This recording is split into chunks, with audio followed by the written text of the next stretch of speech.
Welcome to the BrightWord Books Podcast, where we explore meaningful stories, thoughtful authors, and the quiet moments in life that often leave the deepest impressions. I'm your host, Chris Dabbs, and today's episode features author Judith Hobson and her charming, reflective book, An Old Little Lady. The story follows a senior woman who leaves city life behind and settles into the countryside, expecting peace and simplicity. That would be great. But only to discover a world filled with wildlife, unexpected friendships, stray cats, humor, and the very real challenges of adjusting to a new environment, especially when nature finds its way indoors. Now, in this conversation, we'll dive into the inspiration behind the book, the symbolism of rural life, and how humor and resilience intertwine as the protagonist navigates change later in life.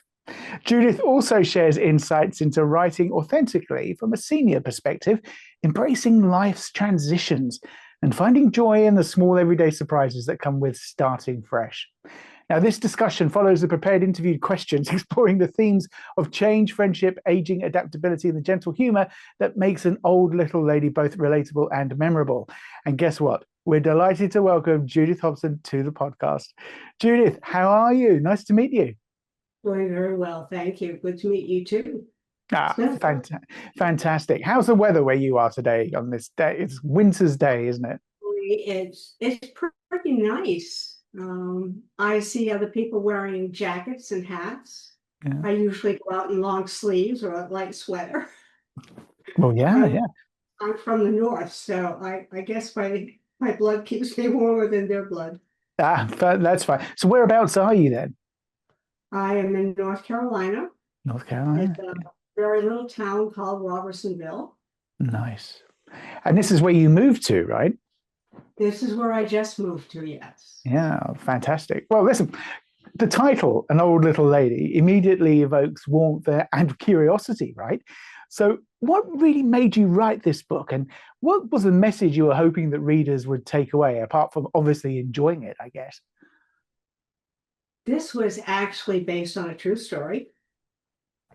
Me, who finally got up in the middle of the night because I couldn't get back to sleep and typed this story all up. I put it in a folder and stuck it in the drawer, and I thought, well, someday my grandkids will find this and hopefully they'll get a good laugh out of it. But I had just written a book that was extremely difficult for me to do and decided that I needed to do something now that was the exact opposite so I could get a good laugh. I sent this to my granddaughter and I said, please read this to the little ones and let me know what their reaction is. She said they couldn't stop laughing and couldn't believe that I was the one who actually wrote this. So I thought, okay, if they laugh, maybe this will bring laughter to a lot of other people as well. Mm. Well, that's brilliant. That's such a nice thing, isn't it? That, you saw your family liking it and then you just moved on from there. I mean, your story, it follows a senior woman, right, moving from downtown to the country. I mean, what motivated this setting change? Why did you move? And why is it central to the story's sort of, I guess, idea? I've not really lived in town very much of my life, but most of my life out in the country, and I find it so much more peaceful, really. You have to drive further, of course, to go to the grocery store or the gas station, go to church, post office, whatever. But by the same token, it's quiet. You don't have a lot of traffic. There's a lot of wildlife. And to me, it's just a more peaceful place to be. I can see what you mean. I mean, if you're in a town, it's busy, as we've said. This is opposite, basically, of everything that you've said, right? Right. It's opposite. Yeah, exactly. So early on in the book, then, you're drawn to the wildlife in your new surroundings. Okay, I mean, is this autobiographical or biography rather, or is it not? Is it more fiction? I mean, how does this work? I would say it's probably more biography. Yeah. Okay. So how did you decide then which animals or experiences to include? And what do they symbolize to you? These are animals that I've actually seen on my property. Wow. I had so many deer that my neighbor said that when it came to deer hunting season, he was going to come to my backyard. Save And I himself some said, trouble, right? no, they're not. If they're on my property, they're safe. Yeah. But Exactly. I say, you're not going to see these things in town. No. So you've got deer. What else have you got? Anything else that's interesting? Bear. Bear. I've seen red fox, a gray fox. I even saw a turtle one day. I don't know where he came from because I don't know where the water is. Where's the turtle come from? Right, yeah. That's strange, isn't it? And there was some kind of a cat, but I'm really not familiar with the wild cats, so I don't know which one it was. Mm. But Wow. I really enjoy having them around. And I figure that this is actually their land. We moved in on their land. Mm.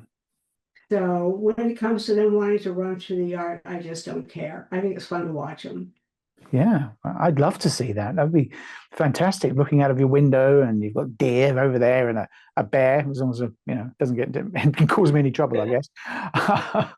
But yeah, I mean, it sounds wonderful. So obviously the story is looking at the joys and surprises of country life. I mean, you say you've lived in the country before, so you probably expected something of the wildlife and things, but not as much, right? So what do you hope readers are going to learn about? Well, I guess the big thing here is embracing change at a later stage of life or any stage of life, really. Change is something that happens right from the very beginning of your life. Mm. You're a baby, you're staying home with mom and dad, and then you're going to school. And the next step is you graduate. Then you have to figure out what your next step is going to be. And life is just a matter of getting on the path. And if an opportunity comes along, then it's up to you whether or not you take it. Mm. And I always take the opportunity. Wow. See, Never know what you're going to find. That's a great way to be. I'm very jealous of that. I think a lot of people would love to think that they would take opportunities, but I think you really have, haven't you? Yeah, I have. I've done things I never in my life dreamed I'd be doing. Mm. Mm. Such as, give us an example. Well, I got a phone call one day from a lady who owned a business in New York City, and she needed someone who could write patterns for knitwear. And that's something I've been doing most of my life, so that wasn't new to me. She described what she wanted, I'd knit it, and next thing I know, they're in major magazines. It's being sold in 2 different countries. And it's like, wow, especially when I saw my name in some of those magazines, it's like, you gotta be kidding me. And then later, I did artwork for her. She had to close her business. My husband died, and 2 weeks later, her mom died, and her mom was her fabric designer. Right. So I went from there into doing artwork, and that was knitting covers for objects, which was, I thought it was just a really cute thing to do. And then she sent me a picture of a chair one time, just the bare bones, no cushions or anything like this. And she said, "Can you make a cover for this?" I said, "Sure." And when I got it, I looked at it, I thought, "You're crazy." I left sitting in the living room for a week before I actually started figuring out how to do it. And it ended up in a gallery in New York City. Wow. Oh my gosh. So is this like an armchair, or was it like a chair for a table? It's just the basic bones. It's the seat and just the leg is coming down. Then you got the piece that goes across the floor. Oh, and then it goes up the back. wow. So just very, very basic. And after that, my next move was to flip houses. Wow. So you go from you go from knitting plan designer, right? An artist to basically, well, an artist, I guess, a fabric designer as well, right? Or at least a furniture fabric designer. And Mhm. now you're flipping houses. Okay. So how did you get there? What happened there? Well, from there, I ended up finally writing my first book. Hmm. So the things that I have done have really nothing to do with one another. No. The path would show up and I'd say, why not? What else have I got to do? But I renovated the kitchen in this house. And the gentleman who sold it to me said, when you get this kitchen done, I want to see it. So I said, okay. I actually had to go to the hardware store and ask them to help me choose the tools that I needed and how to use them. And I was using finished board. So it was like a plastic covering, Okay. and you can't cut that the way you would other things. Yeah. So when I finished, which did take a while, I brought him back in and he looked around and he said, you know, if I saw a picture of this in a book, I would never know that this was the original picture. You know, he said it just didn't look like the same kitchen at all. Wow. So I thought, well, you know, this was kind of fun to do. So maybe I should look a little forward to this. And next thing I know, I'm flipping houses and I loved it. Hmm. Absolutely loved it. I learned so much. I So much. bet. And then books. What the next step is, I have no idea. But when it comes, I'll probably take it. Yeah, well, exactly. Exactly. I think that's a really good way to do it. I mean, this is it. So let's look at then, let's go back to the actual book itself and moving back into rural life, friendship becomes really important, right? So how do those, because it seems like you're a really friendly person, Judith, right? You'll talk to people, you're not afraid to ask hardware people, hardware store guys for help or anything else. So how does friendship really help you to shape your journey or helped you in the past? And why do you think it was important to include these in the books? That's actually opposite of me. I like being on my own. I don't make any effort to make a friend. Right. If someone comes to me and makes the first moves and it becomes a friendship, that's great. But I just I just like being on my own and I never have a plan for the day. It's whatever when I get up in the morning. Mm. I don't work now. I don't have a job that I have to get up for. So the day belongs to me. Wow. That's real retirement then, right? Yes, it is. I'm very jealous. So living your life, literally living your life, right? In the country comes with unexpected challenges. Okay, like for us city folk, we won't understand everything. Like dealing with bugs inside the house, we might have a few flies or something like that, right? But I mean, how did you balance these humorous moments within the book, right, with the more reflective parts of the story? Yes. I lived in the North most of my life. At one point, we had a wood stove, so every now and then you'd see a wood spider. Right. Not a big deal. You might see a fly in the house, no big deal. You come to the South and it's, oh my gosh, what are these things? And I had black beetles, and I didn't realize it at the time, but I actually had cockroaches. I had heard about them. I'd never seen one. Huh. So I didn't know what it was. And someone stopped by one day and I said, what's this bug? I don't know. I said, is this a roach? Oh no. Well, when flipping one of the houses, I took a wall down and they felt that they were welcome to come in at that point. All right. I asked this guy, I said, okay, what is this bug? He said, this is a cockroach.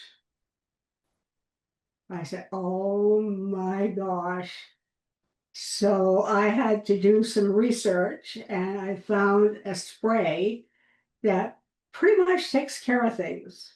You Oh, have you have to spray every 6 months, and you only have to spray around the outside walls. You don't okay. have to spray all your inside walls and everything, but because I'm just not a bug person, I sprayed everything. They were really not going to be my best friends. No, no. As opposed to stray cats, right? So, Um, I love the stray cats. yeah. Oh my, the first one that I had that actually came to me was an orange cat. And the closer he got, the more I realized he'd been badly beaten. He had areas where the hair didn't even grow anymore. Oh, And I touched him and I couldn't even feel a belly. So I thought, oh my gosh, I have to feed this guy, but I don't have any food. So I actually took some pieces of meat that I had left over and gave him that. And then I went shopping to get some cat food. I figured that was probably healthier. hmm. And next thing I know, I ended up with as many as 9. So they all told each other where to go for the food. Exactly. Exactly. Oh my gosh. So, I mean, that's quite amazing. I mean, and what sort of thing do you think that represents in the story? Because you say that, you like being on your own, and yet I know it's an animal, but you're still making friends with animals, right? And you're still making friends with people, even if you don't think so. Do you think that's important? Do you think you would be lonely living by yourself in the countryside?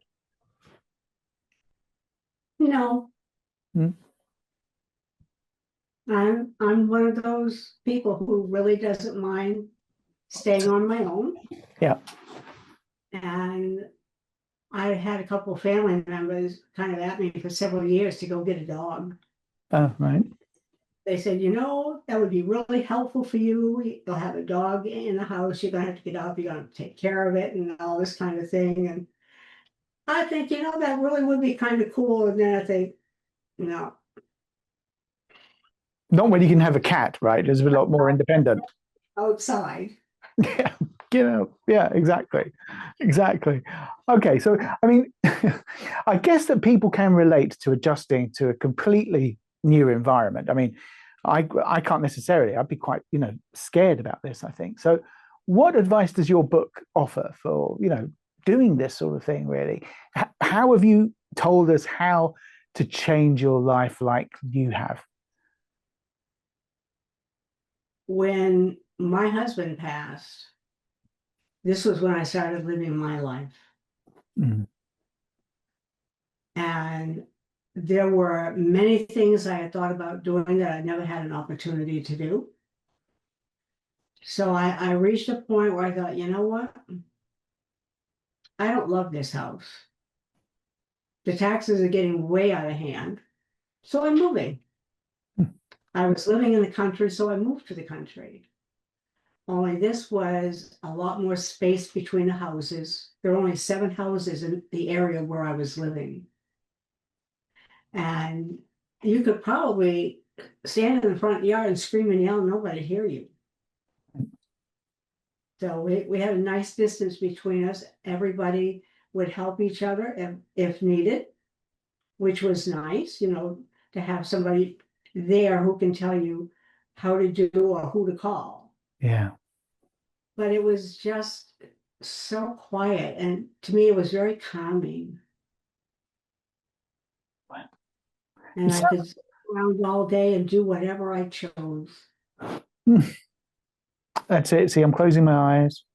I'm imagining it now. The woods, your yard, the deer. I mean, it really does sound lovely. I mean, how would It, you approach writing from the perspective of someone in their senior years who goes through all of this without really, going back on cliches and all of that sort of stuff? I don't think you probably needed to, did you? Because, you're living all this. I really don't use cliches. Mm. People think that they apply to everybody in that particular group, and they really don't. No. So which Each, sort? Sorry. each person is an individual, and we're all different. Hmm. We might have a lot of things in common with one another, but we're still all different. And you start putting cliches on a group of people, you stop looking at them as individual people.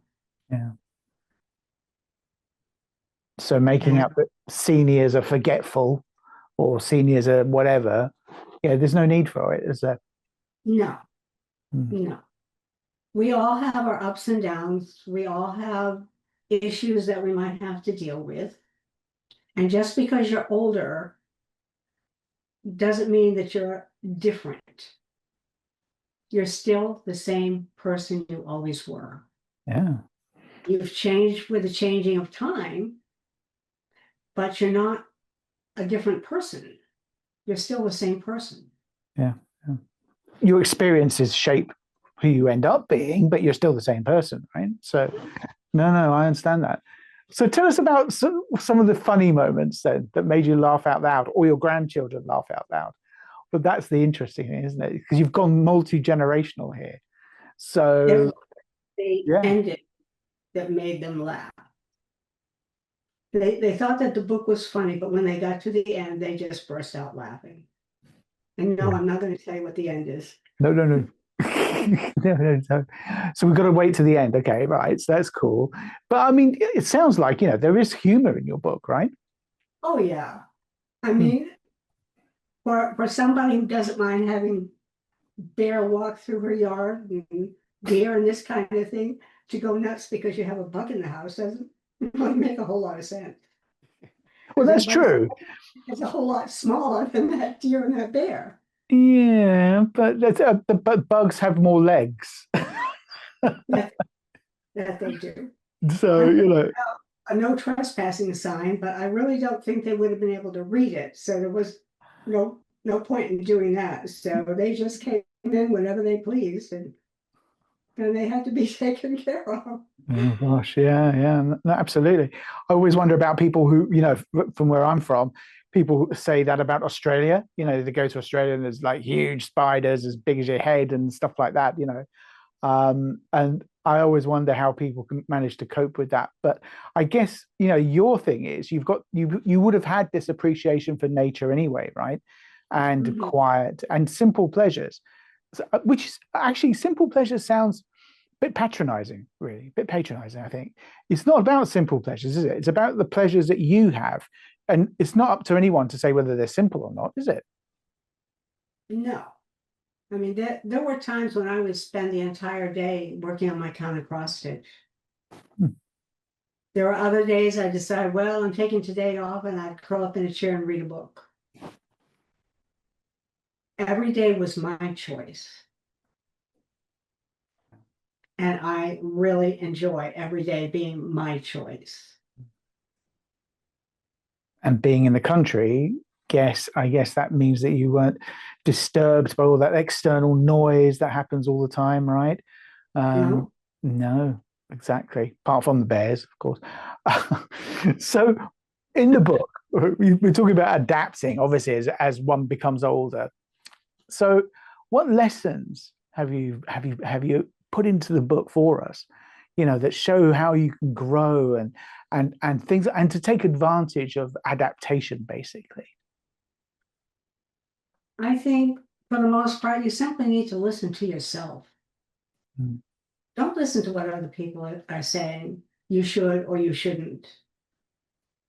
You decide what you want, and that's the path that you take. And if family members or other friends don't like the path you're on, it just doesn't matter. You make yourself happy. Now that is a lesson, isn't it? I'd like to think that I'm brave enough to do that. I don't think many people would be brave enough to do that, really, would they?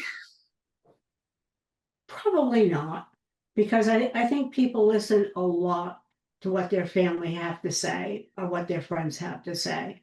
And I just don't. But that's not because you don't care, is it, Judith? I imagine. No, I really don't care. I'm just kind of at that point where the decision is mine. I have to live with the consequence of my decision. You don't. So if I have to live with the consequences, I'm going to make it my decision. Yeah. That And makes sense. it's a lot more comfortable that way. It's quieter that way. And if the family wants to be mad at me, that's okay. I don't tell them what to do or not to do. With every decision you make, you are the one living with the consequences. Most of the time it's good, sometimes it's not. So if you're going to find yourself in a bad place, it's better that you made the decision that put you there. So now you have to make the decision to get yourself out. Personal responsibility. Mm-hmm. Yeah. No, very wise, very wise. I love it. Well, we're kind of running out of time here already. I don't know how, but do you feel actually that writing this book changed your own perspective on life, retirement, or enjoying the small things and the small joys? Did it change that, or did you just go in there with a view to kind of, telling it as it is without actually changing anything? The first book I wrote, I feel that I wrote it under pressure. Right. And it took me like 3 years of listening to these people before I actually sat down and wrote that book. And it was a very hard book to write. And I felt after that I needed to do something that was fun and funny and people would laugh about it, and understand that it's okay to laugh about yourself too. If you do something crazy, it's okay to laugh. And then I decided to write a third book that I had been asked to write about 10 years ago. And I wasn't ready. I wasn't in a place. I said, I'm not a writer. I don't know what you're talking about. Go ask somebody else. And I'm at that point now that I feel it's going to be the most important book I ever do write. I'm writing about a man who was convicted of murdering his ex-wife with proof that he didn't. And the illegal activity that took place right from the very beginning with his arrest is why they're keeping him in there, because they did some things that were so bad they could end up in prison. Wow. And it's just reached that point. I'm going to let the truth come out and let it go where it goes. I'm naming names, I'm quoting, and at first I simply wanted to believe that somebody would stand up for this man. But as I have researched, what I want now is for every single one of them to be sitting at the defense table. Once you found out what's been going on, right? Yeah. Yeah, it was far worse than I ever thought. Wow. And I had been told by his private investigator, doesn't matter what you do, doesn't matter what he does, he'll never let him out. Because what they've done has never happened before. Gosh. Wow. So this is a bit of a departure from an old little lady, right? Oh, totally different. Totally. This is more like a long form journalism. I've already been asked to do another one. I don't know that I'm going to do another one. It's taken me already like 11 months with this one. Right. Yeah. Wow. Most of that time has been spent researching and taking notes. I really haven't done a great deal of writing yet. No. Well, you got to know the subject, right, before you can do that. I obviously you've got to know the evidence and all those sorts of things. Wow, that is amazing. Well, you're definitely keeping yourself busy, that's for sure, right? So, Yes, I am. yeah, right. Okay. So, okay, finally then, what do you hope that readers remember long after finishing An Old Little Lady? Is it the funnies in it or what? I hope they remember that it's perfectly okay if you do things that look crazy to everybody else. If you just stand there and laugh at yourself. If somebody else did that, you're going to stand there and laugh at them. So have a great time. Laugh at yourself. Relax. I think it's very important to just relax and be yourself, 100% yourself.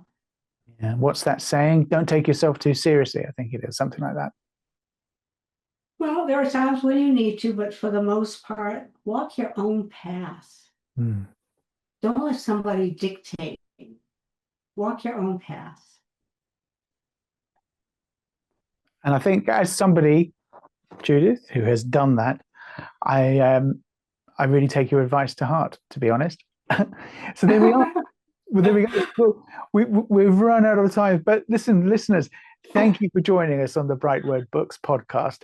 As you've been hearing, today's conversation with Judith Hobson offered a really thoughtful and heartfelt look into An Old Little Lady, a story that beautifully illustrates how change, humor, and resilience, and bears and deer and cats and foxes and resilience can shape new beginnings at any stage of life. So, through those quiet moments, the unexpected friendships, and the realities of country living with neighbors who will help, Judith reminds us that growth doesn't stop with age, and that's even life's smallest challenges can bring, well, meaning, laughter, and perspective. So, we encourage you to explore An Old Little Lady and reflect on its message of embracing change, appreciating simplicity, and finding joy in the everyday and doing what you want to do. So thank you for listening, and we look forward to welcoming you back for another author conversation on the BrightWord Books podcast. Judith, it's been wonderful to meet you, and I love the lessons I'm going to take away from this. Well, it's very nice to meet you. I'm glad we were finally able to do this. Absolutely. Okay, well, Again. Enjoy, have fun, say hi to the wildlife for me, and hopefully speak again on the next book. Thank you very much. Thank you. Take care. Goodbye. Bye.